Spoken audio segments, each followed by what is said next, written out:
नमस्कार दोस्तों, धर्म ज्ञान हिंदी कहानियों में आपका बहुत बहुत स्वागत है।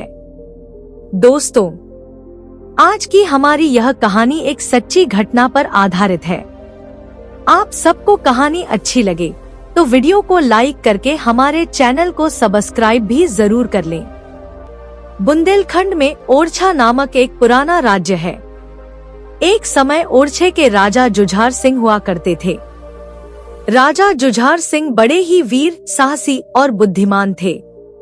उसी समय मुगलों के बादशाह शाहजहां दिल्ली में शासन करते थे। जब शाहजहां लोधी शाही मुल्कों को लूटता हुआ ओरछे की ओर आ निकला, तब राजा जुझार सिंह ने आगे आकर उससे टक्कर ली और उसे युद्ध में हरा दिया। राजा जुझार सिंह के इस पराक्रम को देखकर शाहजहां बहुत प्रसन्न हुए।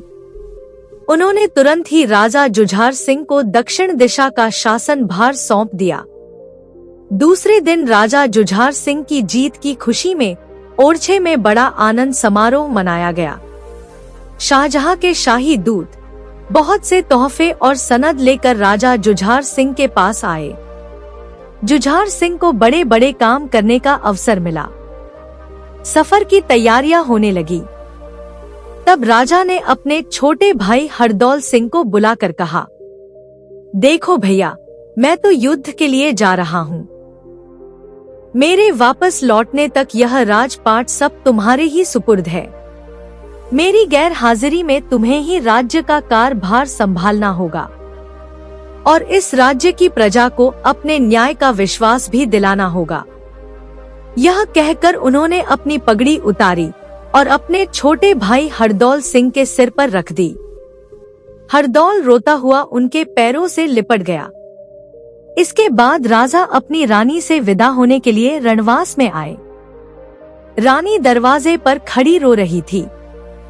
राजा को देखते ही वह उनके पैरों पर पड़ी। जुझार सिंह ने उठाकर उसे छाती से लगाया और कहा, प्यारी, यह रोने का समय नहीं है। बुंदेलों की स्त्रियां ऐसे अवसर पर रोया नहीं करती। ईश्वर ने चाहा तो हम युद्ध में जीत हासिल करके जल्दी ही वापस आएंगे। मैंने राजपाट हरदौल को सौंप दिया है। वह अभी लड़का है। उसने अभी दुनिया नहीं देखी है। वह राजकाज के बारे में ज्यादा नहीं जानता, इसलिए तुम उसकी सलाहकार बनकर उसकी मदद करती रहना। जुझार सिंह के चले जाने के बाद ओरछे का कार्यभार हरदौल सिंह संभालने लगा। थोड़े ही दिनों में उसके न्याय और प्रजा वात्सल्य ने प्रजा का मन हर लिया।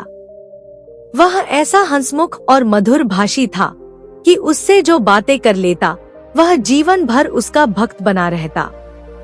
राज भर में ऐसा कोई ना था जो अपनी फरियाद लेकर उसके पास तक ना पहुंच सकता हो। हरदौल सिंह का दरबार हर समय अपनी प्रजा के लिए खुला रहता था। इससे पहले ओरछे को कभी ऐसा सर्वप्रिय राजा नसीब ना हुआ था। कई महीनों के बाद राजा जुझार सिंह युद्ध में अपनी योग्यता का परिचय देकर जीत का जश्न मनाते हुए वापस अपने नगर को लौट आए। राजा के लौटने का समाचार पाते ही नगर में प्रसन्नता की तुंगी बजने लगी। हर जगह आनंद उत्सव होने लगा और तुरता फुर्ती सारा शहर जगमगा उठा। आज रानी कुलीना ने अपने हाथों से भोजन बनाया। दोनों भाई भोजन करने गए। सोने के थाल में राजा के लिए भोजन परोसा गया और चांदी के थाल में हरदौल के लिए। कुलीना ने स्वयं ही भोजन बनाया था, स्वयं ही थाल परोसे थे और स्वयं ही उन्हें लेकर आई थी। पर इसे दिनों का चक्र कहो या भाग्य का खेल, उसने भूल से सोने का थाल हरदौल के सामने रख दिया और चांदी का थाल राजा जुझार सिंह के सामने। हरदौल ने इस बात पर कोई ध्यान ना दिया। वह कई महीनों से सोने के थाल में भोजन करते करते उसका आदी हो गया था। पर राजा जुझार सिंह अपनी रानी के इस व्यवहार से तिल मिला गए। वे जुबान से तो रानी से कुछ ना बोले, बस रानी की तरफ घूर कर देखा और चुपचाप भोजन करने लगे। राजा जुझार सिंह के तेवर बदल गए थे। उनका मुख गुस्से से लाल हो गया था वे खाना तो खा रहे थे पर एक एक ग्रास उन्हें विष की तरह मालूम होता था। राजा जुझार सिंह 2-4 ग्रास खाकर बीच में ही उठकर चले गए। रानी कुलीना उनके तेवर देखकर बहुत डर गई। हाय भगवान, आज कैसे प्रेम से उनके लिए भोजन बनाया था। कितनी प्रतीक्षा के बाद यह शुभ दिन आया था। उसके उल्लास का कोई पारावार न था, पर राजा के तेवर देखकर उसके प्राण सूख गए। जब राजा उठकर चले गए और उसने थाल को देखा तो कलेजा धक से हो गया और पैरों तले से जमीन खिसक गई। उसने सिर पीट लिया।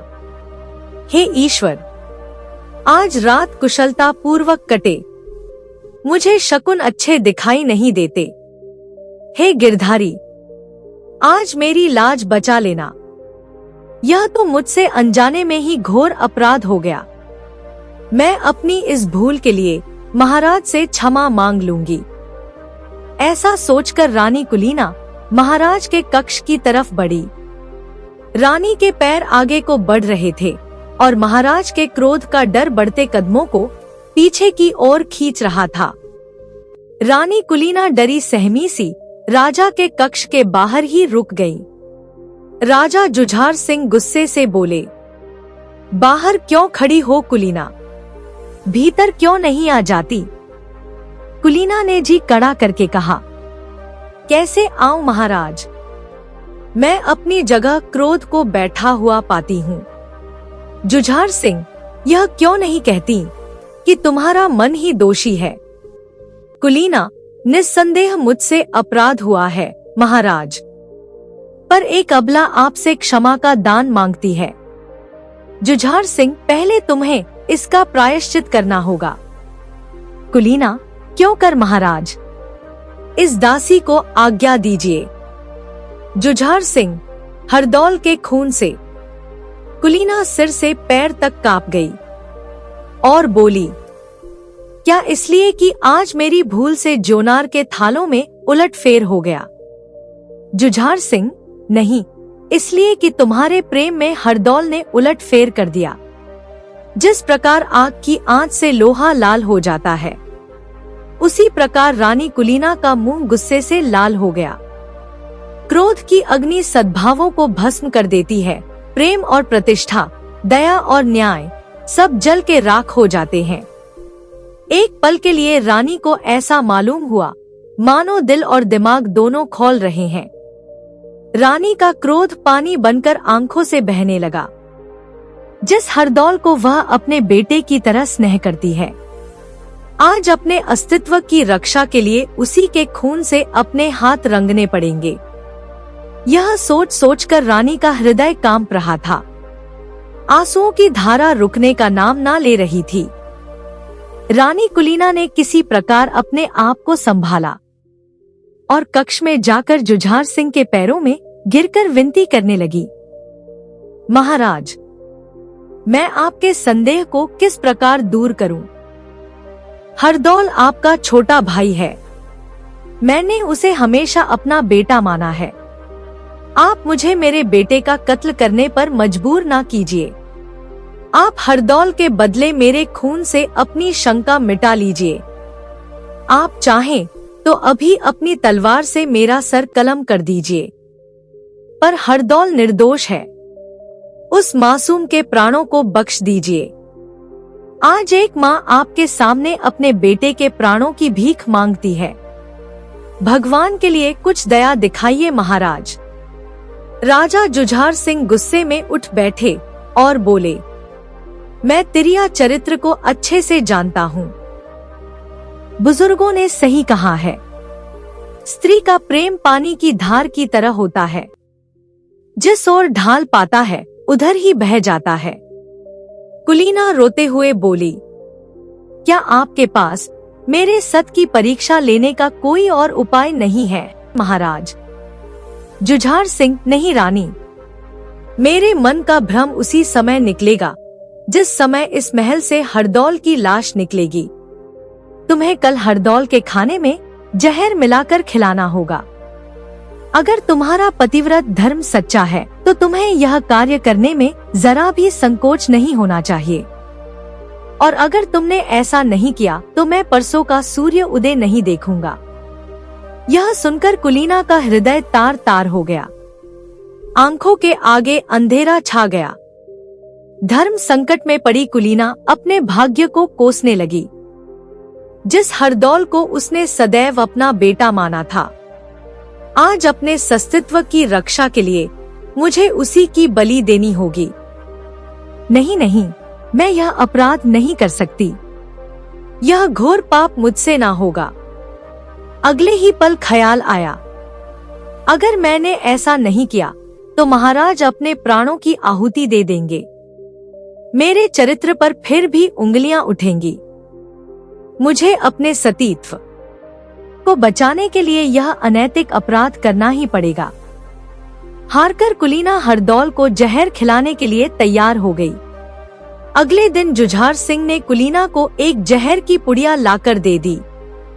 कुलीना ने पहले दिन की तरह अपने हाथों से भोजन बनाया और वह जहर हरदौल के खाने में मिला दिया। दोपहर को दोनों भाई भोजन करने बैठे तो कुलीना ने जहर वाला थाल हरदौल के सामने रख दिया। 2-3 कौर खाते ही जहर ने अपना असर दिखाना शुरू कर दिया। खाना खाते खाते हरदौल बेहोश होकर पीछे को गिर गया और कुछ ही देर में उसके प्राण निकल गए। हरदौल की मौत से सारे नगर में सनसनी फैल गई। ओरछे की प्रजा शोक में डूब गई। हरदौल की बहन कुंजावती को जब यह शोक समाचार मिला तो वह रोती बिलखती अपने मायके आई और सच्चाई का पता चलने पर उसने जुझार सिंह और कुलीना को खूब भली बुरी सुनाई कि राज्य के लालच में तुम दोनों ने मिलकर अपने छोटे भाई की हत्या कर डाली। कुंजावती ने उसी समय जुझार सिंह से हमेशा के लिए अपना रिश्ता तोड़ लिया। कुछ सालों बाद जुझार सिंह की बहन कुंजावती ने अपनी बेटी का विवाह तय कर दिया और वह भात का न्योता लेकर अपने भाई जुझार सिंह के पास गई। पर जुझार सिंह ने अपनी बहन कुंजावती का बहुत अपमान किया। उसने यह निमंत्रण अस्वीकार करके भात की भेली भी फेंक दी और कुंजावती को ताना मारकर कहा, यह भात की भेली अपने प्यारे भाई हरदौल के पास लेकर जाओ और उसी से जाकर भात मांगो। अब हरदौल ही तुम्हें भात पहनाने आएगा।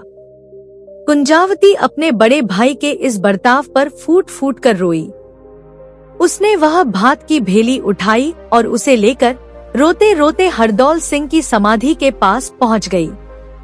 कुंजावती ने हरदौल सिंह की समाधि पर वह भात की भेली रख दी और अपने भाई हरदौल सिंह को याद करके रोते रोते अपनी सुध बुध सब भूल गई और अचेत होकर वहीं गिर पड़ी। कुछ देर बाद कुंजावती को एक आवाज सुनाई दी। दोस्तों, वह आवाज किसी और की नहीं बल्कि उसके भाई हरदौल सिंह की थी। हरदौल सिंह अपनी बहन से बहुत प्यार करता था। अपनी बहन का यह हाल देखकर उसकी रूह भटकने लगी। उसने कुंजावती से कहा, तुम रो मत बहन, मुझे तुम्हारे भात का निमंत्रण स्वीकार है।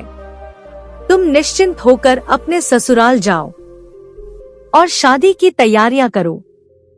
मैं अपनी भांजी की शादी में तुम्हें भात पहनाने जरूर आऊंगा। हरदौल की आवाज सुनते ही कुंजावती की चेतना लौट आई और वह बैठकर इधर उधर देखने लगी। पर जब उसे वहां कोई दिखाई ना दिया तो वह उस बात को सपना समझकर फिर से रोने लगी और बोली, भैया, अगर सच में तुम्हारा कोई वजूद है और मैंने सच में तुम्हारी आवाज सुनी है तो मुझे अपनी एक झलक दिखाकर मेरी तड़पती हुई आत्मा को शांति दो और साक्षात मेरे सामने आकर मुझे विश्वास दिलाओ कि तुम मुझे भात पहनाने जरूर आओगे, वरना मैं तुम्हारी समाधि पर सिर पटक पटक कर अपने प्राण त्याग दूंगी, पर तुम्हें देखे बिना ससुराल वापस नहीं जाऊंगी।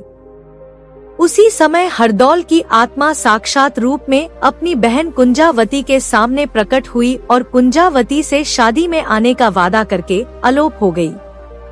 कुंजावती खुश होकर अपने ससुराल चली गई। जब कुंजावती की बेटी की बारात द्वार पर पहुंच गई, तब हरदौल सिंह भी अपनी भांजी की शादी में भात लेकर पहुंचे। लेकिन कुंजावती के अलावा उन्हें कोई देख नहीं पा रहा था।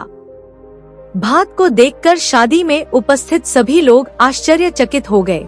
यह सब देखकर हरदौल सिंह की बहन कुंजावती की बेटी ने जिद ठान ली और अपनी माँ से कहा कि आप मामा जी से साक्षात प्रकट होने के लिए कहे। मैं भी उन्हें देखना चाहती हूँ। अगर मामा जी मुझे नहीं दिखेंगे तो मैं विदाई नहीं करूंगी। जिसके बाद कुंजावती ने अपने भाई हरदौल सिंह से विनती की कि भाई आप साक्षात प्रकट होकर मुझे भात पहनाएं। जिसके बाद हरदौल सिंह ने साक्षात रूप में वहां पर उपस्थित होकर अपनी बहन कुंजावती को भात पहनाकर उसका मान बढ़ाया, जिसको देखकर आसपास में खड़े सभी लोग दंग रह गए। और फिर यह खबर सनसनी की तरह चारों तरफ फैल गई। आसपास के सब लोगों ने चंदा इकट्ठा करके हरदौल की समाधि के पास एक बड़ा सा मंदिर बनवा दिया और तभी से ओरछा के सब लोग हरदौल सिंह की पूजा करने लगे और उनको अपना भगवान मानने लगे। उसी समय से उस इलाके में ऐसी मान्यता हो गई कि जब भी गांव में किसी की शादी होती तो सबसे पहले हरदौल सिंह को शादी का निमंत्रण दिया जाता। कहा जाता है कि वह निमंत्रण पाकर हरदौल सिंह शादी में अवश्य आते हैं। आज भी दूर दूर से लोग हरदौल सिंह की पूजा करने के लिए आते हैं और आज भी ओरछा के लोग हरदौल सिंह को भगवान की उपाधि देते हैं। दोस्तों, यह कहानी एक बिल्कुल सच्ची घटना पर आधारित है। हम उम्मीद करते हैं कि आपको यह कहानी बहुत रोचक लगी होगी। ऐसी ही नई नई और दिलचस्प कहानियाँ सुनने के लिए इस वीडियो को लाइक करके हमारे चैनल को सब्सक्राइब भी जरूर कर लीजिएगा। धन्यवाद दोस्तों।